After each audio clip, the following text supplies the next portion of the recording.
Maintenant que nous avons vu pourquoi la méthode n'est pas le problème, voyons ce qui bloque vraiment dans notre posture quotidienne, le piège du « j'essaie ». Il y a une posture très répandue et pourtant rarement questionnée. C'est la posture du « j'essaie ». J'essaie d'avancer. J'essaie de changer. J'essaie de faire mieux.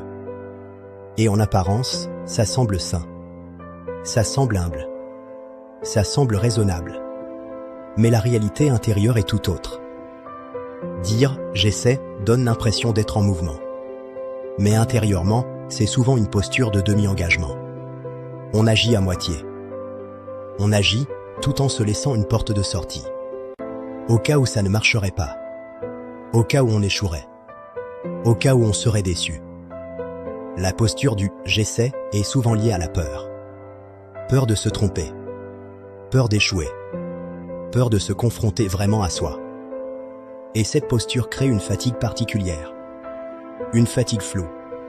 Invisible. Mais bien réelle. On s'épuise sans vraiment avancer. Parfois, le « j'essaie » cache la peur de réussir, la peur de changer vraiment, la peur de perdre une identité connue. Et tant que cette peur n'est pas vue, l'action reste tiède. Incomplète.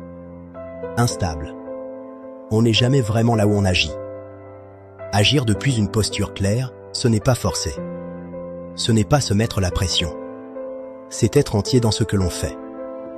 Ce n'est pas dire « je vais réussir ». C'est dire « je suis là, pleinement, dans ce que je fais ». Sans réserve. Alors pose-toi cette question, honnêtement, quand je dis « j'essaie », qu'est-ce que je protège en réalité? De quoi ai-je peur? Est-ce que j'agis pour me protéger d'un échec ou pour éviter de m'engager totalement? Le « j'essaie » n'est pas neutre.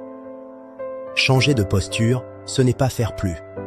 C'est être plus présent dans ce que tu fais déjà. C'est là que tout change. Soyez pleinement là, dans chaque geste, chaque décision.